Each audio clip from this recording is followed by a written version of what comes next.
সম্মানিত উপস্থিতি, আজ 27শে ফেব্রুয়ারি 2026 খ্রিস্টাব্দ, 14ই ফাল্গুন 1432 বঙ্গাব্দ, 9 রমাদান 1447 হিজরি, অর্থাৎ মাহে রমাদানের দ্বিতীয় জুমায় মহান আল্লাহ পাক আমাদের সবাইকে বিভিন্ন রকম দুনিয়াবী ব্যস্ততা থেকে আরাম করে সপ্তাহের সর্বশ্রেষ্ঠ ইবাদত জুমার নামাজ আদায় করার লক্ষ্যে তার ঘর মসজিদে আসার তৌফিক দিয়েছেন।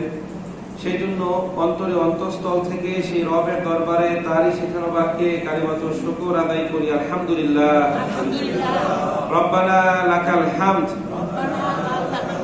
হামদান কাসীরান তাইয়িবান মুবারাকান ফীহি। সকল প্রশংসা একজনের জন্য, তিনি কে? সম্মানিত উপস্থিতি, আজকে আমরা যে বিষয়ের উপর আলোচনা করব তার শিরোনাম হলো ইসলামে যাকাতের গুরুত্ব এবং এ সম্পর্কিত জরুরি মাসাইল।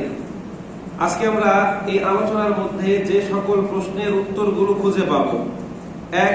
যাকাতের পরিচয়, 2. যাকাতের গুরুত্ব, 3. যাকাতের ফজিলত, 4. যাকাতের নিসাব, 5. কার উপর যাকাত ফরজ, 6. কাদেরকে যাকাত দেয়া যাবে, 7. যাকাত আদায়ের পদ্ধতি, 8. যাকাত না দিলে কি হবে, 9. যাকাত ফরজ হওয়ার হিকমত, 10. কোন পদ্ধতিতে যাকাত আদায় করব। সম্মানিত উপস্থিতি, আল্লাহ পাক রব্বুল আলামিন মানব জাতিকে আশরাফুল মাখলুকাত বা সৃষ্টির শ্রেষ্ঠ জীব হিসেবে পৃথিবীতে প্রেরণ করেছেন। এই সৃষ্টির শ্রেষ্ঠ জীব মানুষকে সঠিক পথে পরিচালিত করার লক্ষ্যে ইসলামকে জীবন ব্যবস্থা হিসাবে নির্ধারণ করেছেন। উদ্দেশ্য, মানুষ যেন ইসলামের যাবতীয় বিধিনিষেধ মেনে চলার মাধ্যমে আল্লাহ পাক রব্বুল আলামিনের নৈকট্য হাসিল করতে পারে। তো আল্লাহ প্রদত্ত এই জীবন ব্যবস্থা 5টি স্তম্ভের উপর দণ্ডায়মান। এই 5টি স্তম্ভের মধ্যে যাকাত অত্যন্ত গুরুত্বপূর্ণ একটা স্তম্ভ। ইসলামের 5টি স্তম্ভের মধ্যে বিশ্ব মানবতার মুক্তির দিশারি মহাগ্রন্থ আল কোরআনে সর্বাধিক 82 বার বলা হয়েছে নামাজের কথা, দ্বিতীয় সর্বাধিক 32 বার বলা হয়েছে যাকাতের কথা। এছাড়াও মহাগ্রন্থ আল কোরআনের অধিকাংশ জায়গায় যেখানেই আল্লাহ পাক রব্বুল আলামিন বলছেন ওয়া আকিমুস সালাত, সঙ্গে সঙ্গে বলছেন ওয়া আতুজ যাকাত। এখান থেকে বোঝা যায় যাকাত ইসলামের কত গুরুত্বপূর্ণ ইবাদত। এবার আসেন এই যাকাতের পরিচয়ে। যাকাত শব্দটি আরবি, যার বাংলা আবিধানিক অর্থ বৃদ্ধি পাওয়া, বেড়ে যাওয়া, প্রাচুর্যতা, পরিষ্কার করা, পবিত্র করা, বিশুদ্ধ করা। শরীয়তের পরিভাষায় মহান আল্লাহ পাক রব্বুল আলামিন কর্তৃক নির্ধারিত নিসাব পরিমাণ সম্পদের মালিকের পক্ষ থেকে বছরান্তে উক্ত সম্পদের 2.5% আল্লাহ কর্তৃক নির্ধারিত খাতে ব্যয় করার নাম হচ্ছে যাকাত। আরো সহজ ভাষায় বলতে গেলে আল্লাহ পাক যাদেরকে নিসাব পরিমাণ সম্পদের মালিক বানিয়েছেন, প্রত্যেক বছর শেষে উক্ত সম্পদের 2.5% আল্লাহ রাস্তায় দান করার নাম কি? যাকাত। এবার আসেন যাকাতের নিসাব। যাকাত সম্পর্কিত বিভিন্ন হাদিস পর্যালোচনা করলে দেখা যায় মোট 4 ক্যাটাগরি বা 4টা শ্রেণীর সম্পদের উপর যাকাত ফরজ। বলেন কয়টা ক্যাটাগরি? আজকে আমি যা যা বলবো আমার সঙ্গে সঙ্গে আপনারাও বলবেন। 1 নাম্বার স্বর্ণ, রৌপ্য বা নগদ অর্থ। 2 ব্যবসায়িক পণ্য। 3 মাঠে উৎপাদিত কৃষিজাত ফসল। 4 গৃহপালিত গবাদি পশু। তো 1 নাম্বার দেখেন, স্বর্ণ, রৌপ্য বা তার সমমূল্যের নগদ অর্থের ক্ষেত্রে যাকাতের নিসাব। স্বর্ণের ক্ষেত্রে নিসাব 7.5 তোলা বা 7.5 ভরি বা 85 গ্রাম। রৌপ্যের ক্ষেত্রে 52.5 তোলা বা 52.5 ভরি বা 595 গ্রাম। আর নগদ অর্থের ক্ষেত্রে এই যে 595 গ্রাম রূপার যে বাজার মূল্য, এই পরিমাণ অর্থ যদি কারো কাছে পূর্ণ 1 চন্দ্র বছর থাকে, তাহলে তার উপর উক্ত সম্পদের 2.5% যাকাত আদায় করা ফরজ। বিষয়টা আরেকটু পরিষ্কার করার জন্য, ধরেন এখন একজনের কাছে কিছু টাকা আছে, কিছু রৌপ্য আছে, কিছু স্বর্ণ আছে, পুরোটার পূর্ণ নিসাব নাই। এক্ষেত্রে সে কিভাবে যাকাত আদায় করবে? এক্ষেত্রে 2টা মতামত। একটা হচ্ছে 10% উলামায়ে কেরাম, আর একটা হচ্ছে 90% উলামায়ে কেরাম। তো কিছু সংখ্যক উলামায়ে কেরাম বলছেন যেহেতু স্বর্ণ, রৌপ্য, নগদ অর্থ কোনটার ক্ষেত্রে নেশাব পূর্ণ করে নাই, সেক্ষেত্রে তার উপর যাকাত ফরজ নয়। আবার জমহুর উলামা কেরাম বা অধিকাংশ উলামা কেরাম বলছেন যে কিছু স্বর্ণ, কিছু রূপ, কিছু নগদ অর্থ, এটা মিলে 52 ভরি রূপার যে বাজার মূল্য, এটা যদি কারো কাছে পূর্ণ 1 চন্দ্র বছর থাকে, তার উপর যাকাত ফরজ। বিষয়টা আরেকটু পরিষ্কার করার জন্য একটা উদাহরণ ধরেন, জনাব সলিমউদ্দিন সাহেবের কাছে 2 ভরি ওজনের একটা স্বর্ণের চেন আছে, তার কাছে অন্য কোনো সম্পদ নাই। ওই যে 10% উলামা কেরাম, তাদের মতে এই ব্যক্তিকে এই চেনের যাকাত দিতে হবে না। আবার ধরেন জনাব কলিমউদ্দিন সাহেবের কাছে 8 আনা ওজনের একটা চেন আছে, এরপরে 2 ভরি রূপা আছে, নগদ আপনার 1 লাখ টাকা আছে। এখন সব হিসাব করে দেখা গেল তার কাছে 2 লাখ টাকার সম্পদ আছে, এদিকে তার উপর যাকাত ফরজ। এখন দেখেন ওইদিকে 2 ভরি স্বর্ণের দাম কত, যদি আমরা 2 লাখ করে ধরি 4 লাখ টাকা, এখন তো মোটামুটি 2 লাখ টাকা মনে হয় নাকি? 4 লাখ টাকার উপর যাকাত ফরজ নয়, আবার এদিকে তার 2 লাখ টাকায় যাকাত ফরজ হয়ে গিয়েছে। বিষয়টা কেমন হলো না? এখন এটার সমাধান কি? দেখেন গবেষক উলামা কেরাম বলছেন, আপনারা কি আমার কথা বুঝতে পারছেন? আলোচনা অনেক, এই আপনারা কেউ বাইরে থেকে কথা বলবেন না, হুজুর অনেক এখান থেকে সরে দেন। দেখেন এক্ষেত্রে সমাধান কি? গবেষক উলামা কেরাম বলছেন যে যে দেশগুলো তুলনামূলক ধনী, যেমন সৌদি আরব, আমেরিকা, কানাডা, এই তুলনামূলক ধনী রাষ্ট্রগুলোতে যাকাতের নেশাব ধরবে স্বর্ণ দিয়ে। কি দিয়ে? স্বর্ণ দিয়ে। আর যেই দেশগুলো তুলনামূলক গরিব, অর্থাৎ আমাদের বাংলাদেশের মতো, এই দেশগুলোতে নেশাব ধরবে রূপা দিয়ে। এই দেশগুলোতে নেশাব ধরবে কি দিয়ে? রূপা দিয়ে। আচ্ছা, বর্তমানে 1 ভরি রূপার দাম কত আপনারা জানেন? বলেন তো কত? কত না, দেখেন যদি 22 ক্যারেট হয়, 22 ক্যারেট 1 ভরি রূপার দাম হচ্ছে আপনার 6,760 টাকা, আর 18 ক্যারেটের হচ্ছে 5,482 টাকা। তো আপনি 22 ক্যারেট হিসাব করলে আপনার নিসাব দ্বারা 3,52,000, আর যদি 18 ক্যারেটে হিসাব করেন তাহলে নিসাব দ্বারা হচ্ছে আপনার 2,87,000। তো প্লাস মাইনাস আরো অনেক কিছু হিসাব করে আপনারা শায়েখ আহমদুল্লাহ কর্তৃক পরিচালিত একটা আস-সুন্নাহ ফাউন্ডেশন আছে, মোটামুটি ওখানে কয়েকজন গবেষক আলেম মিলে গবেষণা করে একটা নিসাব নির্ধারণ করেছেন 2,25,750। জোরে বলেন কত? 2,25,750। আরো এক একজনের গবেষণায় অন্যরকম একটা হতে পারে, ঠিক আছে? এই পরিমাণ সম্পদ যদি কারো কাছে পূর্ণ 1 চন্দ্র বছর থাকে, তাহলে তার উপর যাকাত ফরজ। এই পর্যন্ত বুঝেন নাই এমন একজন এখানে আছে? এখন পর্যন্ত যা আলোচনা করেছে বুঝেন নাই এমন একজন আছে? নাই। যাক, 2 নাম্বার ব্যবসায়িক পণ্য। ব্যবসায়িক পণ্যের ক্ষেত্রে যাকাতের নিসাব হচ্ছে ওই যে যেটা রূপার দাম বললাম সেটা, যদি পূর্ণ 1 চন্দ্র বছর থাকে। ধরেন আপনি শাবান মাসের 1 তারিখে 2 লাখ টাকা নিয়ে একটা ব্যবসা শুরু করলেন। হ্যাঁ, আপনি বছরের মাঝখানে ফকির হয়ে গেলেন। আবার বছর শেষে শাবান মাসের 1 তারিখে আপনি 2 কোটি টাকার মালিক হলেন। আপনি যাকাত দিবেন কত টাকার? যাকাত দিবেন কত টাকার? 2 কোটি টাকা। কত টাকা? 2 কোটি টাকা। ধরেন আপনি বছরের শুরুতে 2 লাখ টাকা নিয়ে ব্যবসা শুরু করলেন, বছরের মাঝখানে 2,000 কোটি টাকার মালিক হলেন। কিন্তু ওই যে শাবান মাসের 1 তারিখে আপনি ব্যবসা শুরু করেছেন, 1 তারিখে ফকির হয়ে গেলেন, আপনি যাকাত দিবেন কয় টাকা? 1 টাকারও না। বুঝেন না এমন কেউ আছে? মানে যেই তারিখে আপনি ব্যবসা শুরু করেছেন, আপনি হিসাব করেন এখন আপনার টাকা পয়সা নাই, আপনি 2 লাখ টাকা নিয়ে 1 তারিখ থেকে ব্যবসা শুরু করেছেন, পরবর্তী বছর ওই 1 তারিখে আপনি 2,000 কোটি টাকার মালিক হলেন, আপনি যাকাত দিবেন 2,000 কোটি টাকার 2.5%। বুঝেন না এমন কেউ আছে? 3 নাম্বার গৃহপালিত গবাদি পশু। দেখেন আমি আজকে যে আলোচনা করব, আমি চ্যালেঞ্জ করে বললাম 500 মসজিদের আলোচনা শুনবেন, এটার সঙ্গে 5%ও মিল পাবেন না। সচরাচর এরকম খোলামেলা আলোচনা কেউ করে না, এবং এরকম এই আলোচনা করার জন্য কমসে কম 25 থেকে 30 ঘন্টা পড়াশোনা করতে হয়, এরকম এফোর্টও কেউ দেয় না। এরপর ধরেন 3 নাম্বার হচ্ছে গৃহপালিত গবাদি পশু। তো গৃহপালিত গবাদি পশুর আবার 3টা ক্যাটাগরি আছে, যেমন উটের ক্ষেত্রে একটা নিসাব, গরু মহিষের ক্ষেত্রে একটা, ভেড়া দুম্বা ছাগলের ক্ষেত্রে আরেকটা নিসাব। এখন উটের ক্ষেত্রে নিসাব হচ্ছে সর্বনিম্ন 5টা, গরু মহিষের ক্ষেত্রে 30টা, আর ভেড়া দুম্বা ছাগলের ক্ষেত্রে 40টা করে। এখন এই দিকে আর না গেলাম, এই জিনিসগুলো যদি কারো থাকে আমার কাছে আসবেন, আমি হিসাব করে দিব। 4 নাম্বার মাঠে উৎপাদিত কৃষিজাত পণ্য যেমন গম, যব, কিশমিশ, এরপর আরো বিভিন্ন যে দ্রব্য, এগুলোর যাকাত। এক্ষেত্রে নিসাব হচ্ছে 19 মণ 12 সের। নিসাব কি? 19 মণ 12 সের। এই পরিমাণ ফসল যদি আপনার ক্ষেতে বা জমিতে উৎপন্ন হয়, বছরে যতবার হোক ততবার উক্ত সম্পদের কত শতাংশ? উক্ত সম্পদের 10 ভাগের 1 ভাগ। এক্ষেত্রে 2.5% না, কত ভাগের 1 ভাগ?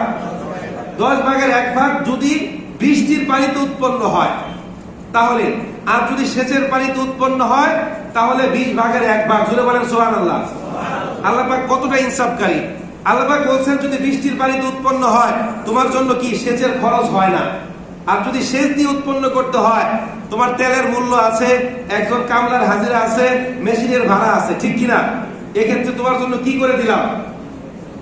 অর্ধেক করে দিলাম। কি করে দিলাম? অর্ধেক করে দিলাম। কিন্তু অত্যন্ত দুঃখজনক হলেও সত্য, গৃহপালিত গবাদি পশু, মাঠে উৎপাদিত পণ্য আর এই যে ব্যবসায়িক মূলধনের যে যাকাত আছে, এটা বাংলাদেশের 90% মানুষ জানে না, ঠিক কিনা? জানে? জানে না। এবার আসেন, ইসলামের স্তম্ভ কয়টা? 5টা। গত বছর যারা রমজান মাসে দ্বিতীয় জুমা পড়েছেন এরা বাদে বাকিরা কেউ ইসলামের 5টা যেই স্তম্ভ আছে একটু বলেন তো শুনি, কি কি? না, গত বছর যারা পড়েছেন এদেরকে বাদ দিয়ে নতুন কেউ এসেছেন, একটু বলেন তো শুনি। ইসলামের ভিত্তি কয়টা? 5টা। একটু একজন বলেন তো শুনি। আরে ভাই, গত বছর যারা ছিলেন তারা বাদে। আমি তো গত বছর আপনাদের বলে দিয়েছি, গতবার তো আপনারাও ভুল করেছিলেন। হ্যাঁ, নামাজ, রোজা, হজ, যাকাত, ঠিক কিনা? বইগুলো তো এইভাবে আছে। হ্যাঁ, মানে এই যাকাত হচ্ছে মিডল পয়েন্টে 3 নাম্বার। আমরা এটাকে 3 নাম্বার থেকে ঠেলতে ঠেলতে কয় নাম্বারে নিয়েছি? 5 নাম্বারে। আপনি ক্লাস 1 থেকে শুরু করে ইন্টারমিডিয়েট পর্যন্ত যত বোর্ড বই আছে আপনি দেখবেন যাকাতের অবস্থান কয় নাম্বারে? আর কয় নাম্বারে? 5 নাম্বার। এটা আমাদের মস্তিষ্কের মধ্যে সেট আপ হয়ে গিয়েছে। অথবা আপনি হাদিস এবং কোরআনের আয়াতে দেখবেন আল্লাহ পাক নামাজের পরে কি বলেছেন? ওয়া আকিমুস সালাত ওয়া আতুজ যাকাত। এর মানে কি? যে বাঙালি চোখ থেকে 2 ফোঁটা পানি বের করবে কিন্তু পকেট থেকে 2 টাকা আল্লাহর রাস্তায় দিবে না, ঠিক কি না? আমরা শরীর থেকে রক্ত বের করতে রাজি আছি কিন্তু পকেট থেকে 2 টাকা আল্লাহর রাস্তায় দিতে চাই না। যাকাত হচ্ছে আর্থিক ইবাদত। এটাকে ঠেলতে ঠেলতে আমরা 3 নাম্বার থেকে 5 নাম্বারে নিয়েছি। যদি সম্ভব হতো আমরা এটাকে মাইনাস করে দিতাম, ঠিক কি না? সম্মানিত উপস্থিতি, যারা ধনী ব্যক্তি, যাদেরকে আল্লাহ পাক রব্বুল আলামিন সম্পদ দিয়েছে, এদের জন্য আল্লাহ পাক রব্বুল আলামিনের নৈকট্য অর্জন করার অন্যতম মাধ্যম হচ্ছে যাকাত। দেখেন, আল্লাহ পাক রব্বুল আলামিনের কাছে প্রিয় হতে চাইলে মানুষকে 2টা হক যথাযথভাবে আদায় করতে হবে। আমি একটু দ্রুত আলোচনা করছি কারণ আজকের আলোচনা আমি চাইলে 2 ঘন্টা করতে পারবো, এটাকে আমি আধা ঘন্টায় কনভার্ট করেছি। দেখেন, ধনী ব্যক্তিদের জন্য বা আল্লাহ পাক রব্বুল আলামিনের নৈকট্য অর্জনের জন্য 2টা হক আদায় করতে হয়। 1 হকুল ইবাদ, 2 হকুল্লাহ। আল্লাহর হক আর একটা হচ্ছে বান্দার হক। এখন আল্লাহর হক কি? নামাজ, রোজা, হজ, আল্লাহ পাক রব্বুল আলামিনের আদেশ নিষেধগুলো মেনে চলা। এখন আল্লাহ পাক রব্বুল আলামিনের বান্দার হক কি? যাকাত, ফিতরা, দান, সদকা, মুআমালাত, মুআশারাত, এরপর আপনার সহযোগিতা, সহমর্মিতা, ভ্রাতৃত্ববোধ ইত্যাদি। কিন্তু অত্যন্ত দুঃখজনক হলেও সত্য, আজকে আমরা না ঠিক মতো আল্লাহর হক আদায় করছি, না আল্লাহর বান্দাদের হক আদায় করছি, না ঠিক মতো নামাজ পড়ছি, না ঠিক মতো যাকাত দিচ্ছি, ঠিক কিনা? আজকে দেখেন, আমরা কারো কাছে কোনো কিছু পেলে এই পাওনা আদায়ের ক্ষেত্রে যতটা সচেতন, আমাদের কাছে কেউ কিছু পেলে এটা তাকে দেওয়ার ক্ষেত্রে ততটাই অচেতন। আজকে বাংলাদেশের মানুষ সুদের হিসাবের ক্ষেত্রে যতটা বিজ্ঞ, যাকাতের হিসাবের ক্ষেত্রে ততটাই অজ্ঞ। এর কারণ কি? এর কারণ হচ্ছে আমাদের দেশের শিক্ষা ব্যবস্থা ছোটবেলা থেকে আমাদেরকে যাকাতের হিসাব শিক্ষা দেয় নাই। কি শিক্ষা দিয়েছে? সুদের হিসাব। ক্লাস 4 থেকে শুরু করে ইন্টারমিডিয়েট পর্যন্ত প্রত্যেকটা গণিত বইয়ে সুদের অঙ্ক আছে না নাই? জনাব রহিম মিয়া 5,000 টাকা এক্স ব্যাংকে জমা রাখলো, প্রত্যেক বছর 10% মুনাফা, 5 বছর পর তার মুনাফা কত? এরপর এটাকে আরেকটু কঠিন করে যে 5 বছর পরে তার চক্রবৃদ্ধি মুনাফা কত। এরপর আমরা সূত্র কষি যে আই সমান P N R, I equal to interest, P equal to কি principal, R equal to rate of interest, N equal to net year. এভাবে সূত্র দিয়ে আমরা কি করি? সরল মুনাফা বের করি। এরপর আবার চক্রবৃদ্ধি মূলধনের সূত্র সি সমান P into 1 plus r to the power n. ঠিক কিনা? এভাবে আমরা কোটি কোটি টাকার সুদ বের করতে পারি। কিন্তু যদি বলা হয় যাকাতের হিসাব, এখানে যারা আছেন আমি চ্যালেঞ্জ করে বলতে পারি 99% মানুষ যাকাতের যে অ্যাকচুয়াল হিসাব এটা করতে পারবে না। ঠিক কিনা? হ্যাঁ, অথচ ইসলামী অর্থনীতি যাকাতের উপর প্রতিষ্ঠিত। এখন বলেন তো আমাদের দেশের অর্থনীতি কিসের উপর প্রতিষ্ঠিত? সুদের উপর। সম্মানিত উপস্থিতি, সূরাতুল মুজাম্মিলের 20 নম্বর আয়াত আল্লাহ পাক বলছেন ওয়া আকিমুস সালাতা ওয়া আতুজ যাকাত ওয়া আকরিদুল্লাহা করদান হাসানা ওয়া মা তুকদ্দিমু লিআনফুসিকুম মিন খায়রিন তাজিদুহু ইনদাল্লাহ। আল্লাহ পাক বলছেন তোমরা নামাজ প্রতিষ্ঠা করো এবং যাকাত আদায় করো, আল্লাহকে কর্জে হাসানা দাও, আর মৃত্যুর পূর্বে তোমরা যা প্রেরণ করবে আল্লাহর কাছে তাই পাবে। এখন আল্লাহকে আবার কর্জে হাসানা দিব কিভাবে? আল্লাহ কি আমার আপনার চাইতে ফকির? আল্লাহকে কর্জে হাসানা দিয়ে চালাতে হবে? আল্লাহ পাক বলেন আল্লাহুল গনি ওয়া আনতুমুল ফুকারা, আমি আল্লাহ পাক গনি, আমি আল্লাহ পাক ধনী, আর দুনিয়ার সমস্ত মানুষ হচ্ছে ফকির। এখন গানিউন শব্দের অর্থ কি আর ফাকিরুন শব্দের অর্থ কি বলেন তো? কেউ পারবেন? একজনও পারবেন না। দেখেন, গানিউন শব্দের অ্যাকচুয়াল অর্থ হচ্ছে অমুখাপেক্ষী। বলেন তো কি? যিনি কোনো ক্ষেত্রে কারো মুখাপেক্ষী নয়। আর ফাকিরুন শব্দের অর্থ হচ্ছে মুখাপেক্ষী। এখন একজনের কথা বলেন তো যিনি কোনো ক্ষেত্রে কারো মুখাপেক্ষী নয়, তিনি কে? আল্লাহ। সে কোনো ক্ষেত্রে কারো মুখাপেক্ষী নয়। এছাড়া দুনিয়ার যত মানুষ বলেন, যত ধনী বলেন, Elon Musk, Bill Gates, Jeff Bezos, এরা কারো না কারো মুখাপেক্ষী। ঠিক কিনা? ইলন মাস্কের কথা বলবেন, সে অসুস্থ হলে কার কাছে যায়? ডাক্তারের কাছে। বিভিন্ন সমস্যায় পড়লে ওই সম্পর্কিত এক্সপার্ট বা গবেষক যারা আছে তাদের কাছে যায়। ঠিক কিনা? তার মানে সেও কারো না কারো মুখাপেক্ষী। ঠিক কিনা? একমাত্র মুখাপেক্ষী নয় কে? আল্লাহ পাক রব্বুল আলামিন। এখন আল্লাহ পাক আমাদের কাছে কর্জে হাসানা চাচ্ছেন কাদের জন্য? এতিম, মিসকিন, ফকির, মুসাফির, দুস্থ যারা আছেন এদের জন্য। আল্লাহ পাক বলছেন তোমরা এদেরকে দাও। এদেরকে দাও মানে আমি আল্লাহকে কর্জে হাসানা দেওয়া। আমি আল্লাহকে যদি তোমরা দুনিয়াতে কর্জে হাসানা দাও, পরকালে এর চাইতে উত্তমটা তোমরা পেয়ে যাবে। মানে আপনারা কেউ খুশি না? একটু জোরে বলেন সুবহানাল্লাহ। আমি আগেই বলেছি যে সবাই আজকে আওয়াজ দিবেন। দেখেন আল্লাহ পাক কি পরিমাণে বৃদ্ধি করবেন। সূরাতুল বাকারা 261 নম্বর আয়াত আল্লাহ পাক বলেন মাসালুল্লাযিনা ইউনফিকু আমওয়ালাহুম ফি সাবিলিল্লাহ কামাসালি হাববাতিন আমবাদাত সাবআ সানাবিলা ফি কুল্লি সুমবুলাতিন মিয়াতা হাব্বা ওয়াল্লাহু ইউদাইফু লিমান ইয়াশা। আল্লাহ বলেন আল্লাহু আকবার। আল্লাহ পাক বলেন মাসালুল্লাযিনা ইউনফিকুনা আমওয়ালাহুম ফি সাবিলিল্লাহ, যারা আল্লাহর রাস্তায় একটা টাকা ব্যয় করে তাদের উদাহরণ হচ্ছে, ওই একটা টাকার উদাহরণ হচ্ছে একটা ধান বা গমের বীজের মতো। কামাসালি হাববাতিন, সে ওই গমের বীজটা রোপণ করলো। আমবাদাত সাবআ সানাবিলা ফি কুল্লি সুমবুলাতিন মিয়াতা হাব্বা, এই একটা গমের বীজ থেকে একটা চারা হলো, সেই চারা থেকে 7টা শীষ হলো, প্রত্যেকটা শীষের মধ্যে 100 করে গম হলো। তাহলে একটা থেকে কয়টা হলো? 700। আল্লাহ পাক বলেন আল্লাহু ইউদাইফু লিমান ইয়াশা, আল্লাহ পাক যাকে ইচ্ছা তাকে এর চাইতে বেশি বৃদ্ধি করে দেয়। জোরে বলেন সুবহানাল্লাহ। তাহলে দেখেন 1 টাকা থেকে কয় টাকা? 700 টাকা। আল্লাহ পাক আরো বৃদ্ধি করে দেয়। এবার আসেন, মানুষ মনে করে যে যাকাত দিলে আমার সম্পদ কমে যাবে, এই ভয়ে সে যাকাত আদায় করতে চায় না। অথচ আল্লাহ পাক বলছেন তোমরা যাকাত আদায় করো, আমি আল্লাহ পাক কি করব? তোমাদের সম্পদ বাড়িয়ে দিব। কারণ যাকাত শব্দের অর্থই কি? বেড়ে যাওয়া। এবার আসেন আমরা কিভাবে যাকাত আদায় করব। আজকে আমাদের দেশে শুধু বলা হয় যাকাত দাও, যাকাত দাও, কিন্তু কিভাবে যাকাত দিবে এটা মৌলবীরা বলে না। আল্লাহ পাক রব্বুল আলামিন সূরাতুল হজের 41 নম্বর আয়াতের মধ্যে বলছেন আল্লাযীনা ইমাক্কানাহুম ফিল আরদ আকামুস সালাতা ওয়া আতাবুজ যাকাতা ওয়া আমারু বিল মারুফ ওয়া নাহাউ আনিল মুনকার ওয়া লিল্লাহি আকিবাতুল উমুর। আল্লাহ পাক বলেন আমি আল্লাহ পাক যাদেরকে পৃথিবীতে রাষ্ট্র ক্ষমতা দান করলে, আকামুস সালাত, নামাজ প্রতিষ্ঠা করে, ওয়া আতুজ যাকাত, যাকাত আদায় করে, ওয়া আমারু বিল মারুফ, সৎ কাজের আদেশ করে, ওয়া নাহাউ আনিল মুনকার, অসৎ কাজ থেকে বাধা প্রদান করে, ওয়া লিল্লাহি আকিবাতুল উমুর, তাদের কর্মের প্রতিদান কার কাছে আছে? আল্লাহর কাছে। তো এখান থেকে বোঝা যাচ্ছে যে ইসলামী রাষ্ট্রের কাজ হচ্ছে মৌলিক কাজ 4টা। কয়টা? 1 নম্বর আকামুস সালাত, নামাজ প্রতিষ্ঠা করা। 2 নম্বর ওয়া আতাবুজ যাকাত, যাকাত আদায় করা। এখন আমাদের দেশে কি নামাজ প্রতিষ্ঠিত? নামাজ প্রতিষ্ঠিত মানে কি? নামাজ প্রতিষ্ঠিত মানে রাষ্ট্রীয়ভাবে নামাজের আইন থাকবে। নামাজের সময় কেউ অন্য কোনো কাজ করতে পারবে না, করলে তাকে উপযুক্ত কি দেওয়া হবে? শাস্তি। 2 নম্বর ওয়া আতাবুজ যাকাত, রাষ্ট্র যাকাত আদায় করবে। 3 নম্বর ওয়া আমারু বিল মারুফ, রাষ্ট্র কর্তৃক সৎ কাজের আদেশ দেওয়া হবে। 4 নাম্বার ওয়ানাহু আনিল মুনকার, অসৎ কাজের বাধা প্রদান করা হবে। এখন দেখেন, আমাদের দেশে যদি রাষ্ট্রীয়ভাবে যাকাত আদায় করা হতো, তাহলে যাকাত আদায়ের ক্ষেত্রে ধনী ব্যক্তিগণ কোনো প্রকার খামখেয়ালিপনা করতে পারতো না। এখন যেমন 10 লাখ টাকার যাকাত এসেছে, ওই ব্যক্তি 5 লাখ টাকার যাকাত দিয়ে বাকি 5 লাখ টাকা ফাঁকি মেরে দেয়। যাকাত যা দেয় তার চাইতে কম দেয়, এমন মানুষ আমার দেশে আছে না নাই? কম না বেশি? এবার আপনাদেরকে একটা সহজ প্রশ্ন করি, 1 লাখ টাকায় যাকাত কত? 2,500 টাকা। 10 লাখ টাকা? 10 লাখ টাকায় কত? 25,000। 1 কোটি টাকায় 2.5 লাখ, আর 100 কোটি টাকায় 2.5 কোটি।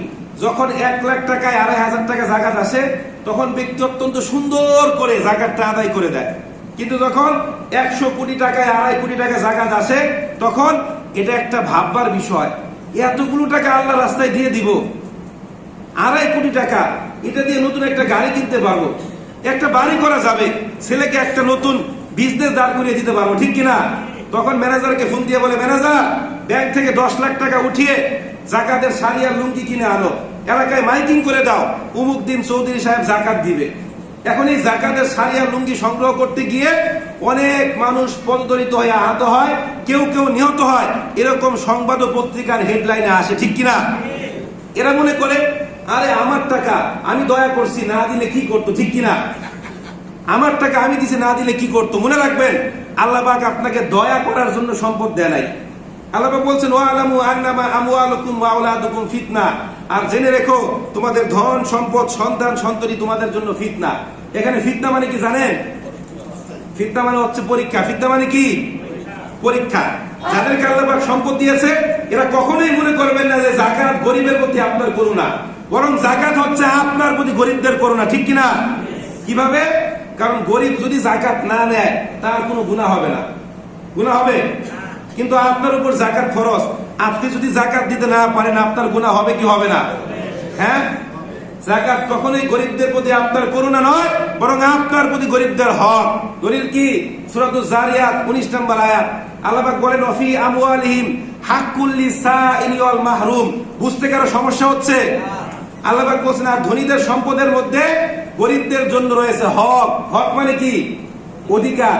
মানে আপনি মারা যাওয়ার পরে আপনার সম্পত্তির অধিকার যেমন আপনার ছেলে, ঠিক তদ্রুপ আপনাকে যদি আল্লাহ পাক নেশাব পরিমাণ সম্পদের মালিক করে, 1 বছর পর উক্ত সম্পদের 2.5% মালিক কে? গরিব। এটা তাদের প্রতি দয়া না উত্তরাধিকার? হক। সম্মানিত উপস্থিতি, এখন দেখেন আমাদের দেশে যাকাত দেওয়া হয় কি দিয়ে? শাড়ি আর লুঙ্গি দিয়ে। ম্যাক্সিমাম জায়গায় এটা দিয়ে যাকাত দেওয়া হয়, যার ফলে এই সিজনে আমাদের দেশের অসাধু ব্যবসায়ীরা মার্কেটে কিছু নতুন শাড়ি লুঙ্গির আমদানি করে, যেখানে লেখাই থাকে এখানে যাকাতের শাড়ি এবং লুঙ্গি পাওয়া যায়। আছে না নাই? আচ্ছা বলেন, এই যাকাতের শাড়ি আর লুঙ্গিটা আলাদা কেন? যাকাতের নামে যে শাড়ি আর লুঙ্গি আপনি গরিবদেরকে দিচ্ছেন, এই শাড়ি আর লুঙ্গি আপনার মা বোনকে, আপনার পিতা এবং ভাইকে আপনি পরাবেন। আজকে যাকাতের নামে যে শাড়ি আর লুঙ্গি দেওয়া হয়, এটা বাসায় নিয়ে একবার ধোয়া দিলে মশারি হয়ে যায়, ঠিক কিনা?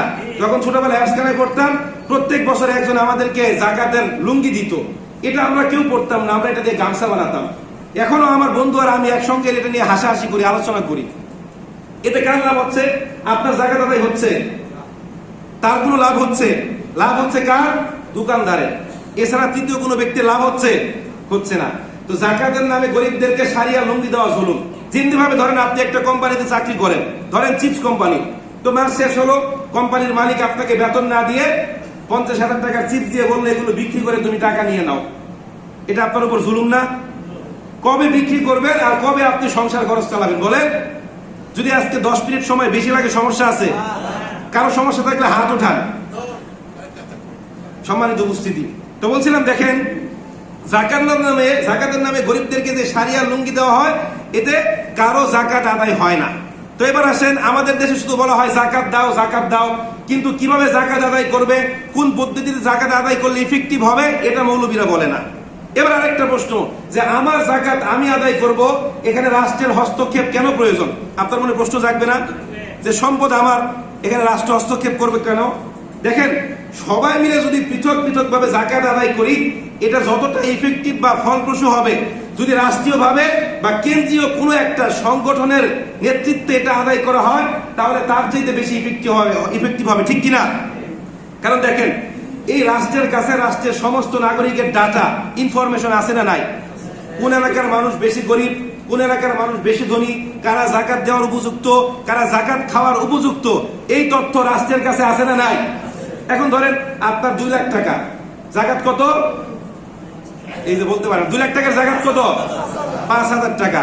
আপনি হিসাব করলেন যে 5,000 টাকার আপনি 10টা চকচকে 500 টাকার নোট আনলেন, রাস্তা দিয়ে যাওয়ার সময় 10 জন ভিখারিকে 500 করে দিয়ে দিলেন। হ্যাঁ, জাকাত আদায় হয়ে গিয়েছে, কিন্তু এটা কি ইফেক্টিভ হয়েছে?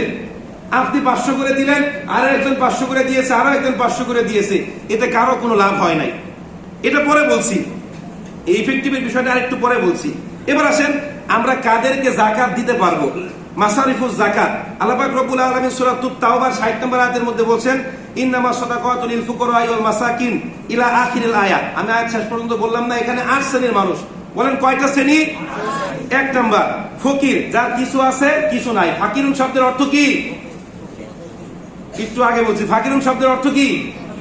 মুখা ব্যক্তি। সে যদি সরকারি চাকরিজীবীও হয় কিন্তু তার আয় দিয়ে সে ব্যয় মেটাতে পারে না, তাকেও আপনি কি করতে পারবেন?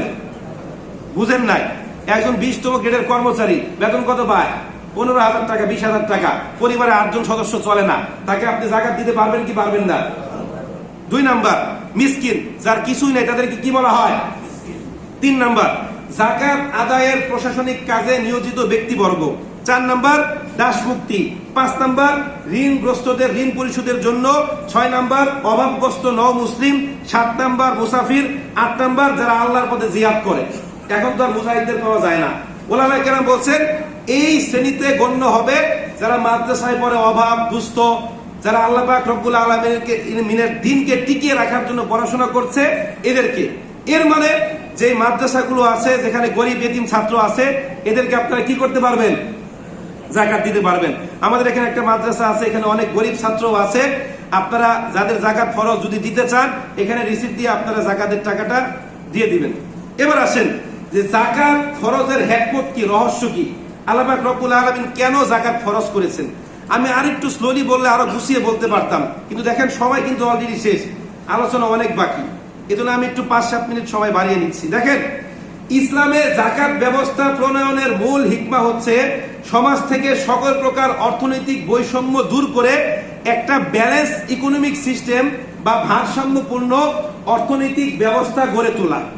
আল্লাহ পাক রব্বুল আলামিন সূরাতুল হাশরের 7 নম্বর আয়াতের মধ্যে বলছেন, কাইলা ইয়াকুনা দুলাতাম বাইনাল আগনিয়াই মিনকুম।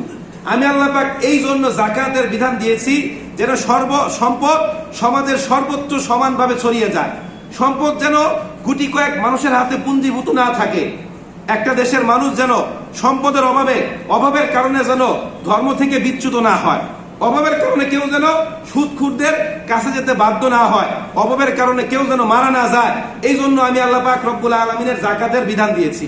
আজকে দেখা যায় আমার দেশের পার্বত্য অঞ্চলগুলোতে মানুষের দারিদ্রতার সুযোগ নিয়ে তাদেরকে কিছু টাকা পয়সা দিয়ে ধর্মান্তরিত করা হচ্ছে। আমাদের দেশের গ্রামে বিভিন্ন এনজিও গুলো মানুষকে ঋণের নামে ধার দিয়ে তাদেরকে সুদের সঙ্গে সম্পৃক্ত করছে। আজকে অনেক গরিব মানুষ চিকিৎসার অভাবে অনেক বড় রোগে আক্রান্ত হয়ে বিছানার মধ্যে পড়ে আছে, ঠিক কিনা? এই দায়ভার কার? আমার দেশের ধনী সম্প্রদায়। আজকে যদি এই দেশের ধনী সম্প্রদায় সঠিকভাবে জাকাত আদায় করত, তাহলে এই দেশে অর্থের অভাবে কেউ ধর্মান্তরিত হতো না, ঠিক কিনা? তাহলে এই দেশে অর্থের অভাবে কেউ সুদখোরদের কাছে যেতে বাধ্য হতো না। আপনারা জানেন গ্রাম অঞ্চলে 1 লাখ টাকায় কত সুদ বছরে? জানেন আপনারা? বছরে 1 লাখ টাকায় 1,20,000 সুদ। 1 লাখ টাকা ধার নিলে প্রত্যেক মাসে 10,000 করে দিতে হয়। 1 মাসে দিতে 2 দিন দেরি হলে রামদানিয়া কুপাতে আসে। আমি সরাসরি আমার চোখে আমি দেখেছি আমাদের এলাকাতে।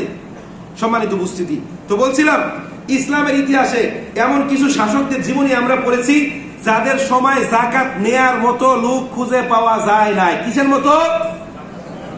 এখন তো জাকাত দেওয়ার মতো লোক খুঁজে পাওয়া যায় না। এখানে প্রায় 800-900 মানুষ আছেন। যদি আমি বলি যে কার কার উপর জাকাত ফরজ, হাত উঠান, এক চান্সে কেউ উঠাবে না। একটু হিসাব নিকাশ করে হুজুর এরকম করবে, ঠিক কিনা? মানে জাকাত দেওয়ার অথচ খোঁজ নিলে পাওয়া যাবে এখানে ম্যাক্সিমাম পার্সন 70 থেকে 80% মানুষের 2 লাখ টাকা সঞ্চয় আছে। আমি কি মিথ্যা বলেছি? 2 লাখ টাকা থাকলে জাকাত কত? 5,000। হ্যাঁ হুজুর, না আমার এই আছে এটা আছে, ঠিক কিনা? সম্মানিত উপস্থিতি, খোলাফায়ে রাশিদিনের পঞ্চম খলিফা বলা হয় ওমর ইবনে আব্দুল আজিজ। ওমর ইবনে খাত্তাব রাদিয়াল্লাহু তাআলা আনহুর নাতনির ঘরের পুতনি। তো তার সময়ে যাকাত নেয়ার মতো লোক খুঁজে পাওয়া যায় নাই। এক লোক তার যাকাতের অর্থ, এখন তো টাকা নোট, তখন ছিল কি দিনার বা দিরহাম, এগুলো কিন্তু ভারী ছিল, বেশি না কম ভারী ছিল। এগুলো নিয়ে তার এলাকায় কেউ পাচ্ছে না কাউকে যাকাত দেওয়ার মতো। সে পার্শ্ববর্তী গ্রামে গেল, সেখানেও কেউ নাই। এরকম করতে করতে সে 3 দিন ঘুরেছে, পাচ্ছে না। চতুর্থ দিন সে দেখলো একটা গাছের নিচে একজন ব্যক্তি, ধুলামলিন চেহারা, ক্লান্ত, একটা ব্যাগ মাথার নিচে দিয়ে এইভাবে ঘুমাচ্ছে, টায়ার্ড। তাকে ডেকে বলছে সম্মানের সঙ্গে, ভাই উঠেন। ভাই কি?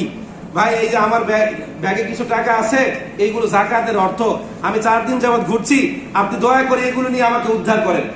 ওই ব্যক্তি একটু সুন্দর করে বসে বলল, ধর মিয়া, আপনি 3 দিন যাবত ঘুরছেন, আমি আজকে 1 সপ্তাহ যাবত ঘুরছি, এই ব্যাগের নিচে যাকাতের অর্থ আমি দেওয়ার মতো লোক খুঁজে পাচ্ছি না। মানে কেউ খুশি না।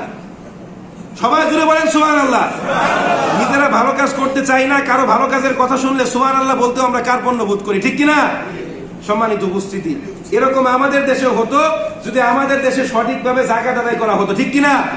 কেউ কষ্ট পেয়েছেন আমার কথায়? প্রত্যেক বছর সেন্টার ফর যাকাত ম্যানেজমেন্ট কর্তৃক যাকাত বিষয়ে শীর্ষক সেমিনারের আয়োজন করা হয়। সেখানে থাকে দেশ বরেণ্য উলামায়ে কেরাম, বুদ্ধিজীবী এবং যাকাত এক্সপার্টগণ। তো তারা গবেষণা করে বলছে যে বাংলাদেশের প্রেক্ষাপটে বর্তমানে 20 থেকে 25% মানুষ যাকাত দেওয়ার মতো সক্ষমতা রাখে। কত শতাংশ? যদি আমরা এখানে একটা জরিপ করি তাহলে দেখা যাবে এখানকার মানুষের মধ্যে 70 থেকে 80%, ঠিক কিনা? ভুল বললাম? এই পরিমাণ মানুষ যদি যাকাত দেয় তাহলে প্রত্যেক বছর 20 থেকে 30 হাজার কোটি টাকার যাকাত আদায় করা সম্ভব। জুড়ে বলেন কত টাকা? 20 থেকে 25 হাজার কোটি টাকা। আমি দেখলাম আমার দেশের ধর্ম মন্ত্রণালয় 1 বছরে 10 কোটি টাকা যাকাত আদায় করে তারা তৃপ্তির ঢেকর তুলছে। এই 10 কোটি টাকা যাকাত তো এসালম গ্রুপই দিবে, ঠিক কিনা? বসুন্ধরা গ্রুপের যাকাত দিয়েছে তো 50 কোটি টাকা, ঠিক কিনা? কথার কথা বললাম, তারা 10 কোটি টাকার যাকাত তুলে তৃপ্তির ঢেকর তুলে। দেখেন, এবার আসেন যে এই যে যদি 20 থেকে 25 হাজার কোটি টাকার যাকাত আমরা আদায় করতে পারি প্রত্যেক বছর, 5 বছর পরে এই দেশে দারিদ্রতা থাকবে? যাকাত দেওয়ার মতো লোক খুঁজে পাওয়া যাবে? দেখেন আজকে আমরা কি করি, যাকাতের টাকা ওকে 10 টাকা, ওকে 20 টাকা, ওকে 50 টাকা, এইভাবে দেয়, ঠিক কিনা? এভাবে দেওয়া কি ঠিক? দেখেন মাথায় অনেক পরিকল্পনা আছে, অনেক গবেষণাও আছে, কিন্তু এগুলো দিলে মানুষ হজম করতে চায় না, এজন্য গবেষণা বাদ দিয়ে দিয়েছি। আরে হুজুর সুর দিয়ে বয়ান করবে, কান্নাকাটি করবো, কবরের কথা বলবে, কি ফালতু গবেষণার কথা বলে, বই দেখে দেখে রিডিং করে, ভালো লাগে না এইগুলা। ম্যাক্সিমাম পার্সন এরকম মন্তব্য করে, এখানে খুব কষ্ট লাগে যখন এরকম মন্তব্য করে। সম্মানিত উপস্থিতি, তো বলছিলাম দেখেন আজকে যদি এই 25 থেকে 30 হাজার কোটি টাকা প্রত্যেক বছর 5,000 জন করে মানুষকে ধরে দেওয়া হয় যে এই বছর তোমাকে যাকাতের টাকা দিলাম, একটা ব্যবসা করে দিলাম, পরবর্তী বছর তুমি যেন যাকাত দিতে পারো, তোমার উপর আমাদের তদারকি থাকবে, তাহলে দেখা যাবে প্রত্যেক বছর যদি 5,000 করে দারিদ্রতা কমে, তাহলে 5 বছর 10 বছর আমাদের দেশে দারিদ্রতা থাকবে। এই যে রাস্তাঘাটে যারা ভিক্ষা করে 5 টাকা 10 টাকা করে, এদেরকে আপনারা যাকাত দেন, খোঁজ দিয়ে দেখবেন এদের ইনকাম আপনাদের চাইতে বেশি, ঠিক কিনা? হ্যাঁ, এরা স্বাভাবিক অবস্থা ইনকাম করে গড়ে 1500 থেকে 2000 টাকা। রমজান মাস আসলে প্রত্যেক দিন 5000-এর বেশি, এবং শেষ 10 দিন এদের ইনকাম হয় প্রত্যেক দিন 10,000-এর বেশি। আমি জরিপ করেছি। এবং এদেরকে যদি আপনি 2 কোটি টাকাও দেন যে আর ভিক্ষা করবে না, দেখবেন এই এলাকা ছেড়ে অন্য এলাকায় গিয়ে ভিক্ষা করবে। এটা এদের নেশা, পেশা না, এটা এদের কি নেশা। সম্মানিত উপস্থিতি, এবার আসেন যে যাকাত না দিলে কি হবে এটা জানার দরকার আছে না নাই? হ্যাঁ, সূরাতুত তাওবা 34 নম্বর আয়াত আল্লাহ পাক বলছেন, ওয়াল্লাযীনা ইয়াকনিজুনা যাহাবা ওয়াল ফিদ্দাতা ওয়ালা ইনফিকুনা ফি সাবিলিল্লাহ ফাবাশশিরহুম বিআযাবিন আলীম ইয়াউমা ইউহমা আলাইহা ফি নারি জাহান্নাম ইলা আখিরিল আয়াত। বললাম না, আল্লাহ পাক বলছেন যে যাদেরকে আল্লাহ পাক সম্পদ দিয়েছে কিন্তু যাকাত দেয় নাই, সম্পদ লুকিয়ে রাখছে, কিয়ামতের দিন তাদের এই সম্পদগুলোকে জাহান্নামের আগুনে গলানো হবে, গ্যালভানাইজিং করানো হবে। এরপর এগুলোকে তাদের পিঠের মধ্যে, তাদের চোখের মধ্যে, তাদের শরীরের বিভিন্ন অঙ্গের মধ্যে কি করা হবে? এগুলো দিয়ে ছেঁকা দেওয়া হবে। কি দেওয়া হবে? ছেঁকা দেওয়া হবে। এবার দেখেন এই আয়াতের ব্যাখ্যায় সহিহ বুখারীর 1403 নম্বর হাদিস, হাদিসের বর্ণনাকারী হযরত আবু হুরায়রা রাদিয়াল্লাহু তাআলা তিনি বলছেন, ক্বালা রাসূলুল্লাহ সাল্লাল্লাহু আলাইহি ওয়াসাল্লাম, মান আতাহুল্লাহু মালান ফালাম ইউআদ্দি যাকাতান মুসরিরা লাহু মালাহু ইয়াউমাল কিয়ামাতি শুজাআন ইলা আখিরিল হাদিস। আর বললাম রাসূল বলছেন যাকে আল্লাহ পাক সম্পদ দিয়েছেন কিন্তু সম্পদের জাকাত আদায় করে নাই, কিয়ামতের দিন এই সম্পদগুলোকে এক বিষধর সাপে রূপান্তরিত করা হবে। অধিক বিষের কারণে এই সাপের মাথার যে চুলগুলো উঠে যাবে, টাক পড়ে যাবে, অতঃপর এটা তার গলার মধ্যে ঝুলিয়ে দেওয়া হবে। সেটাকে কামড় দিবে আর বলবে, আলা মালুকা আনা কানজুকা, আনা মালুকা আনা কানজুকা, আমি তোমার মাল, আমি তোমার গুপ্ত ধন, তুমি লুকিয়েছিলে, আজকে আমার সাপ তুমি গ্রহণ করো। সম্মানিত উপস্থিতি, এবার আসেন কাদেরকে আমরা যাকাত দিতে পারবো না। এটা হচ্ছে বাবা মা, দাদা দাদি, নানা নানি, অধনস্থ ছেলে মেয়ে, নাতি নাতনি, এদেরকে আমরা কি করতে পারবো না? যাকাত দিতে পারবো না। খালা ফুফু, এরপর দুঃসম্পর্কের আত্মীয়, এদেরকে আমরা যাকাত দিতে পারবো, কোনো সমস্যা নাই। আজকে এই পর্যন্ত যা আলোচনা করেছি, শুরু থেকে যারা এসেছিলেন এরা মোটামুটি 80% যাকাতের ব্যাপারে ক্লিয়ার, আর যারা শেষের দিকে আনুষ্ঠানিকতা রক্ষার জন্য নামাজ পড়তে এসেছেন এরা 5%ও বুঝেন নাই। তো যাই হোক, আল্লাহ পাক রব্বুল আলামিন আমাদের মধ্যে যাদেরকে সম্পদ দিয়েছে, আল্লাহ পাক রব্বুল আলামিন যাকাত আদায় করার মতো মন মানসিকতা তৈরি করে দিক। সবাই বলেন আমিন। আর একটু জোরে বলেন আমিন।